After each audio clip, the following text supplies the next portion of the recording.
Scenes may not be suitable for very young audiences. Parental guidance is recommended. Ang programang ito ay naglalabas ng sensitibong eksena at impormasyon. Striktong patnubay at gabay ng magulang ang kailangan.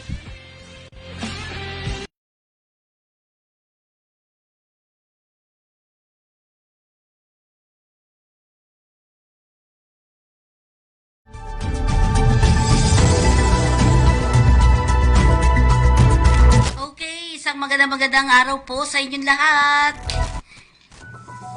Ito na naman po inyong lingkod Feni Codemus para sa ating balitang halian.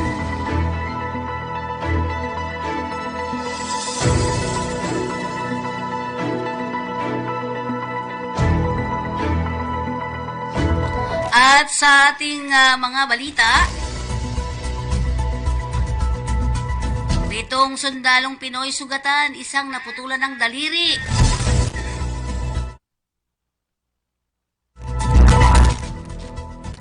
Mayor Go sumulat sa Malacanang, patas na imbestigasyon ang hinihiling.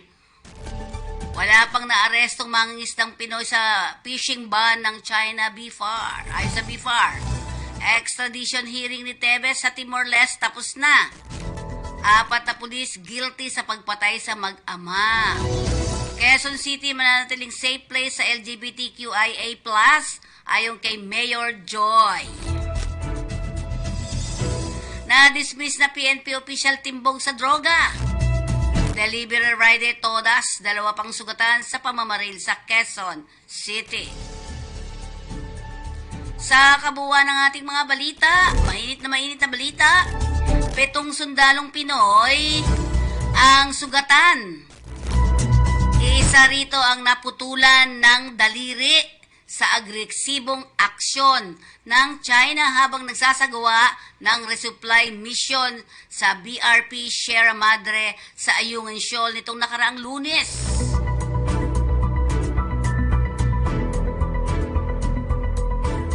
At nagkaroon naman ng suntukan sa pagitan ng sundalo ng Pilipinas at mga Chinese hanggang sa maagaw ang 8 high-powered firearms at binutas pa nito ang rigid hull inflatable boat. Hinostage rin umano ng 4 na rigid hull inflatable boat. Nakalaunan ay pinalaya din kasunod ng negosasyon. Hindi umano umabot sa Ayungin Shoal ang 6 na RHIB natin na dumaan sa magkakaibang entry points. Sa report naman ng China Daily, sinabi ni China Coast Guard spokesperson Gang Yu na sumampa ang Chinese forces sa AFP resupply boat at nagsagawa ng inspeksyon sa Philippine vessel na itinaboy naman mga ito palayo sa Renai Reef o Ayungin Shoal. Base sa report na kinumpiska ng CCG ang mga baril ng Philippine Navy personnel na kung saan naputulan pa ng daliri ang isang miyembro ng Naval Special Operation Group matapos banggain ang kanilang vessel ng CCG. Pinutas rin ng Chinese forces ang resupply boats bunsod upang magkaaberya ito at mapigilan ang resupply mission sa tropa ng Pilipinas sa kanilang outpost sa BRP Sierra Madre. Tumanggi naman ang mga opisyal ng Armed Forces of the Philippines, Department of National Defense, at maging ang Philippine Coast Guard sa kumpirmahin ang insidente na kauna-unang issue sa agawan ng teritoryo. Ayon sa ulat, ibinahagi sa kanila ng source na hindi tulad ng mga nakaraan ang naturang operasyon. Ito'y pinangunahan ng AFP na kung saan ang PCG ay nagbigay ng maingat na suporta. Nauna nang sinabi ng tagapagsalita ng PCG para sa West Philippine Sea na si Jay Tariela na ang resupply mission ay isang operasyong militar lamang. Nakinalaunan ay tinawag ng PCG na magsagawa ng medical evacuation sa mga nasugatang tauhan ng militar. sobra na. Samantala, umapila ng patas na investigasyon sa Presidential Anti-Organized Crime Commission si Bamban Tarlac Mayor Alice Go, kaugnay na rin sa mga bintang na laban sa kanya sa pagkakasangkot sa Pogo Operation, money laundering, human trafficking, kidnapping at iba pang krimen na kinasasakutan ng Baofu Land Development Incorporated.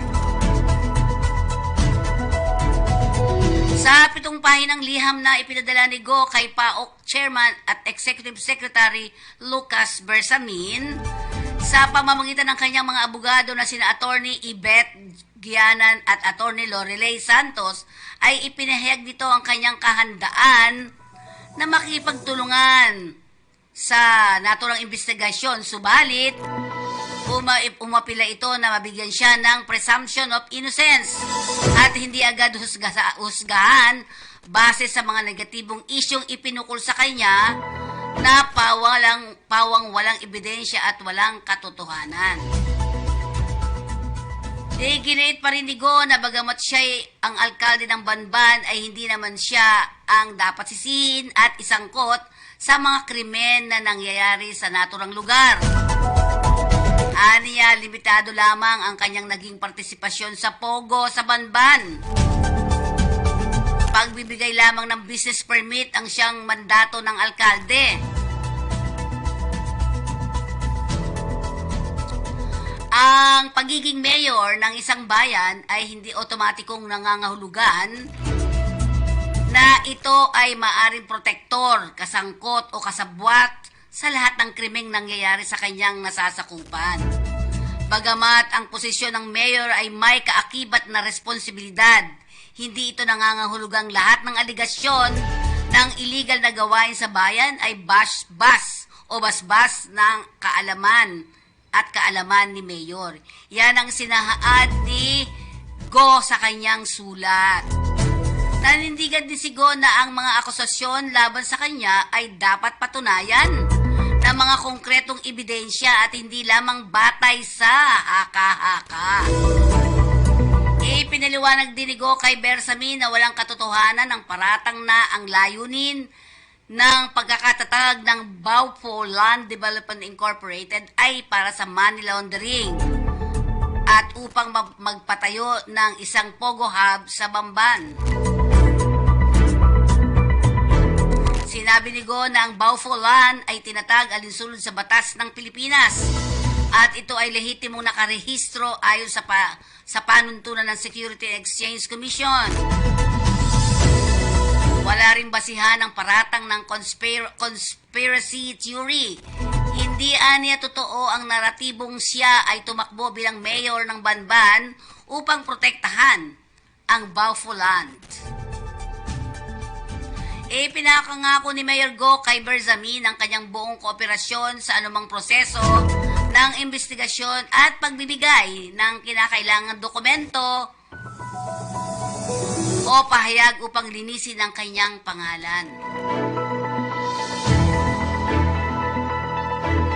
Wala pa rin natatanggap na report ang Bureau of Fisheries and Aquatic Resources o BIPAR kung may mga mangingisdang na aresto kasunod ng deklarasyon ng unilateral fishing ban ng China sa West Philippine Sea. Hindi na dapat natin nantayin yun. Sa kapihan sa Bagong Pilipinas sa QZ, sinabi ni BIFAR spokesperson Nazario Briguera na kung mayroon mang mangisda ang maharas o maaresto ng China, ay itinuturing itong panibagong pag-uudyok at paglabag ng China sa international law, particular ang United Nations Convention on the Law of the Sea. Anya, patuloy na mangingisda ang Pilipinas sa West Philippine Sea dahil parte ito ng exclusive economic zone ng ating bansa. Hindi rin aniya kinikilala ng bansa ang deklarasyong ito ng bansang China. Pagdating naman sa produksyon ng isda, sinabi ng BIFAR na malaki ang kontribusyon ng West Philippine Sea sa fishery sector. Gayun din, hindi ito maapektuhan ng unilateral declaration ng China. So, tuloy-tuloy pa rin ang ating mga fisher folk dyan sa West Philippine Sea. Samantala, kinumpirma kahapon ng DOJ na natapos na ang extradition hearing ni dating Negros Oriental Representative Arnolfo Ernie Teves Jr. sa Timor-Leste at inaasahan ang paborableng desisyon para sa pagbabalik sa ating bansa. Ayon sa DOJ, ang Timor-Leste Central Authority at kampo ni Teves ay binibigyan ng panahon na magsumiti ng kanilang memorandum position papers na nagsasaad ng kanilang mga argumento at posisyon. Kailangan mauna maghain ng memorandum position papers ang panig ng Timor-Leste Central Authority at susundan ang pagsusumiti rin ng kampo naman ni Teves. Pagkatapos sa kapaghain ng magkabilang kampo, may 5 araw na naman ang Court of Appeal ng Timor-Leste para naman maglabas ng desisyon nila. Inaasahan ang desisyon bago ang katapusan ng Hunyo. Naniniwalang DOJ na papabor ang Court of Appeal ng Timor-Leste, partikular na ang mga testigo ng DOJ ay epektibong nalabanan ang mga argumento na inihain ng kampo ni Teves. Hinatulan ng Caloocan City Regional Trial Court o RTC ng hanggang 10 taong pagkakabilanggo ang 4 na aktibong pulis matapos na mapatunayang guilty sa pagpatay sa isang mag-ama na kasagsagan ng kanilang anti-illegal drugs operation ng naturang lugar lunsod noong 2016. Caloocan po ito. Batay sa desisyon ni Caloocan City Regional Trial Court Branch 121, Judge Maria Rowena Biolago Alejandria Suak sa kasong homicide sina Police Master Sergeant Virgilio Cervantes at Police Corporal Arnel de Guzman, Johnston Alecre at Artemio Saguros. Matatandaang nabaril at napatay ng mga pulis ang mag-amang sina Luis at Gabriel Bonifacio noong September 16, 2016, kasabay ng pagpapatupad ng drug war ni dating Pangulong Rodrigo Duterte. Si Luis ay 45 taong gulang habang ang anak nito na si Gabriel ay 19 taon o 19 years old nang sila ay mapatay.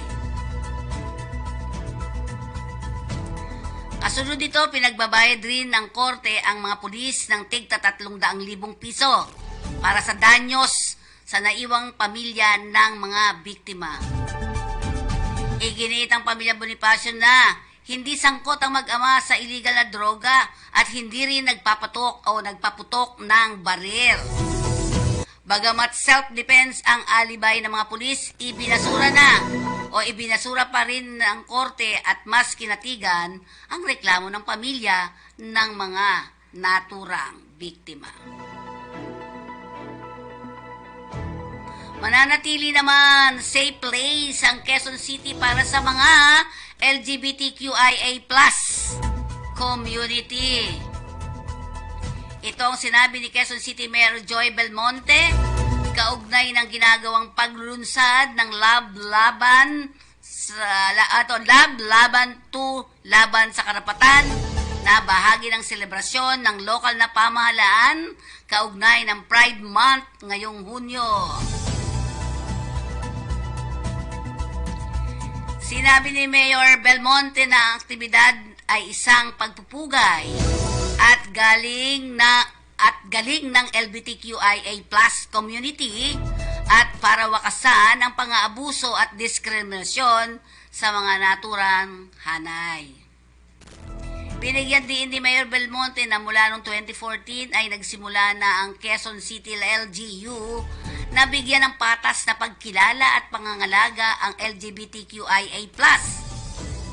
Bukod sa ordinansa na nangangalaga sa naturang komunidad, noong nagdaang taon, kinilala rin ang Quezon City sa buong bansa at sa Asia na nangungunang LGU na nagbibigay proteksyon sa LGBTQIA+, na kung saan umabot na sa 110 ang nakiisa sa 110,000 po ito ang nakiisa sa Pride March event sa Sabado, June 22 ay isasagawa naman ang pinakamasaya at pinakamalaking Pride March sa Quezon City Hall Rise Garden na ngayong taon para sa LGBTQIA+ community. Samantala, nalambat ng mga tauhan ng Las Piñas City Police Station ang isang na-dismiss na dating opisyal ng Philippine National Police na isinagawang bypass operation sa Las Piñas, Martes ng madaling araw. Kinilalang suspect na si alias Ibon, nakabilang sa high-value individual ng PNP at dismiss na Police Commission Officer na sasampahan ng reklamong paglabag sa Republic Act 9165 o yung tinatawag na Comprehensive Dangerous Drug Act of 2002 at RA 10591 o ang tinatawag na Comprehensive Firearms and Ammunition Regulation Act. Nakumpiska ng mga operatiba ng Station Drug Enforcement Unit ang 7 plastic sachet na naglalaman ng 15 gramo ng shabu na nagkakahalaga ng 102,000. Isang Nissan X-Trail na puti at may plakang ZRU 718, isang Redmi 6 cellphone, isang Colt 45 pistol na may 4 na bala at bypass money. Samantala, patay ang isang delivery rider, habang 2 naman ang sugatan ng pagbabarilin ng hindi pa nakikilalang suspect kahapon ng madaling araw sa Quezon City. Dead on arrival sa Maklang Hospital ang biktimang si Gerardo Ebron Obispo, 44 years old, Grab driver na nagtamo ng mga tama ng bala ng baril sa dibdib, tiyan at kanang balikat habang ginagamot na sa ospital. Sina Aljon Abiso, abad 29 years old, at Jericho Panas Ora, 26 years old, pawang Tagalitex Road, Barangay Commonwealth, Quezon City. Sa ulat na akong 1:00 ng madaling araw, nang maganap ang pamamaril sa Purok 5, Litex Road, Barangay Commonwealth, Quezon City. Sa salaysay ng saksi, nakita niyang nagkaroon ng mainitang pagtatalo ang mga biktima at suspect. Naawat naman sila hanggang sa umalis ng suspect. Gayunman, nakalipas ang ilang minuto, bumalik ang suspect, may dala ng baril at walang habas na pinaputukan ang mga biktima, saka mabilis na tumakas. Na-recover ng SOCO team ang 7 basyo ng kalibre 45 baril at isang metallic jacket sa crime scene. Yan ang ating mga balita sa araw na ito. Tayo muna ay magpaalala sa ating ulat panahon.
At tingnan natin ang ating kakalsadahan.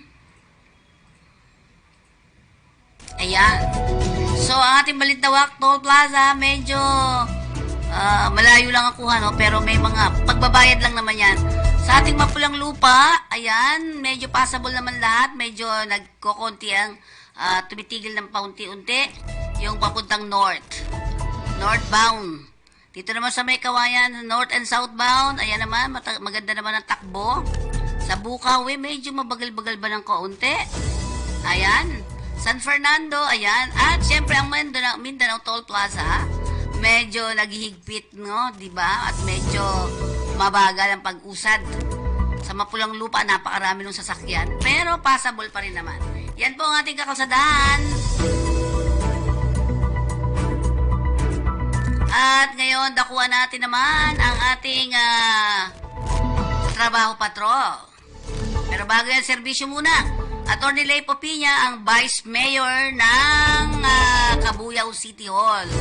Every Monday, 9 a.m. to 12 noon, Session Hall, free eye check-up, free cataract screening, free referral and assistance for laser cataract operation and other eye disease. Hope Insight, ito po yung eye care program ng ating butihing Attorney Lay Popiña ng ang Vice Mayor ng Cabuyao City Hall.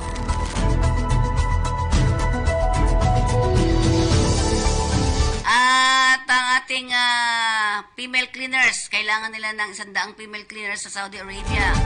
Ang Delta Beer Overseas Job Placement and General Services Incorporated, ito po ay nasa Pasay. Unit 2D, second floor, Miramonte Building, 53 Senator Hill Puyat Avenue, corner, Rojas Boulevard, Pasay City, landmark, Camel Appliance, Buendia, Pasay City, next to Shell Gas Station, Buendia. The owner, Margie Socorro Sacote, and you can contact sa 6392767874554. Ang iQuest, ayan, 15 cook ang kailangan nila bound to Taiwan. Ayan. Manpower pooling po muna, ha? Ayan. Sige. Ayan. Standard qualification, high school, diploma, or equivalent to diploma from culinary school will be an advantage. Over 2 years of experience as a chef.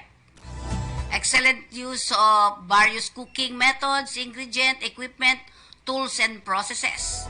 Ability to multitask and work efficiently under pressure, knowledge of best cooking practice, knowledge in Chinese and Filipino cuisine. The cook will prepare for 800 packs. Dami. Ayan. Essential requirement, must have updated resume, valid passport, UMID ID or UMID certification. National ID if UMID is not available. Updated voters certificate, diploma of term of reference, PSA, birth certificate.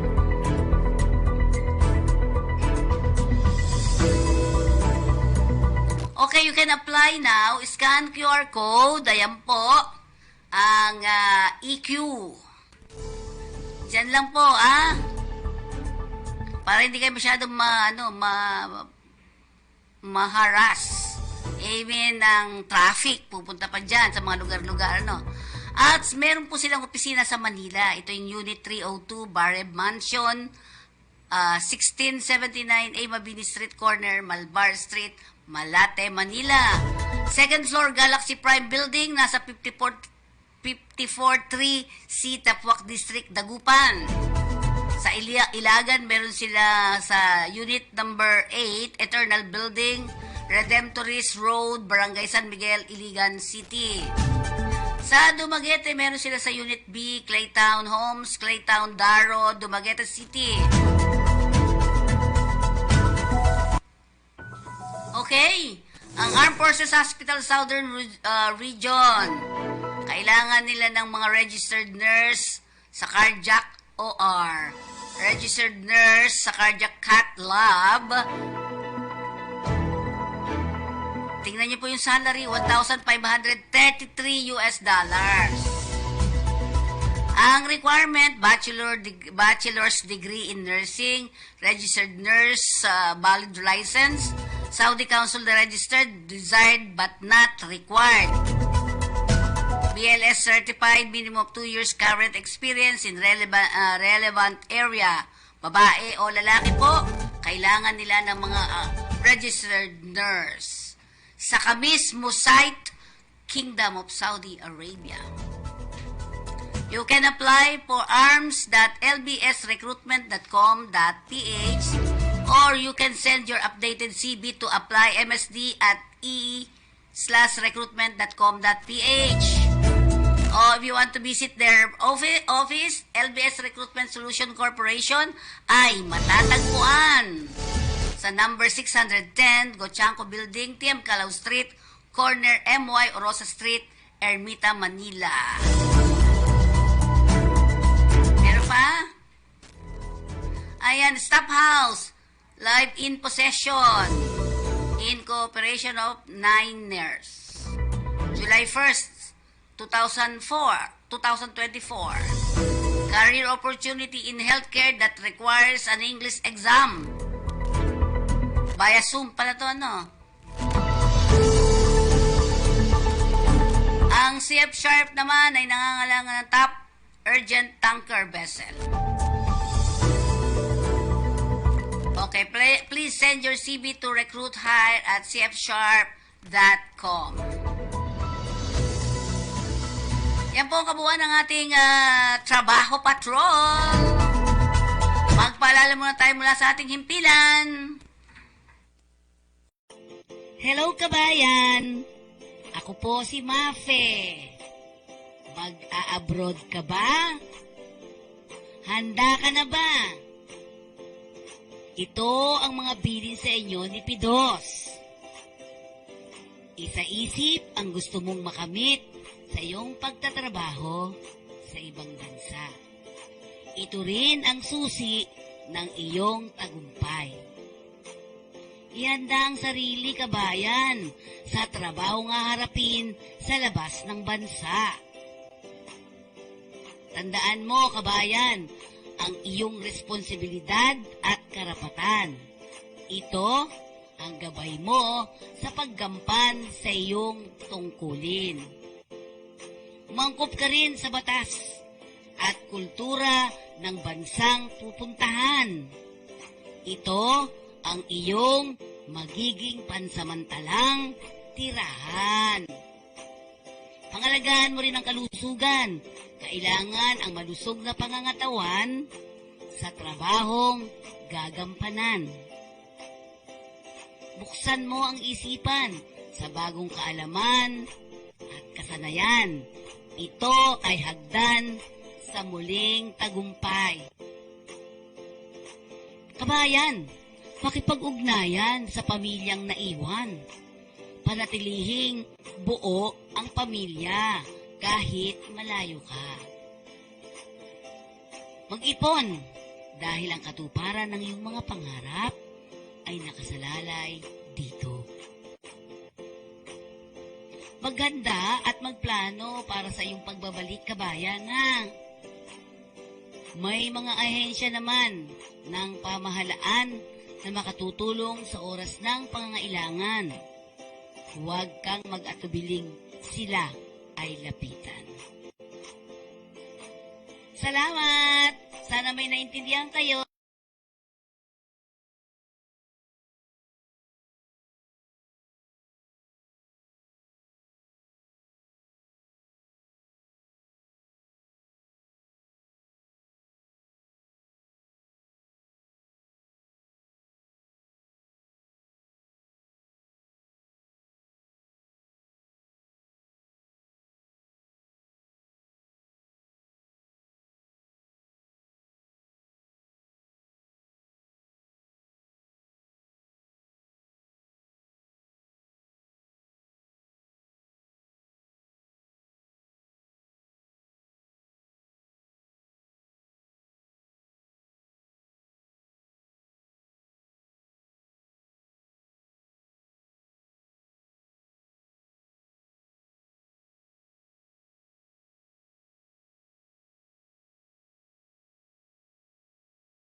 Okay.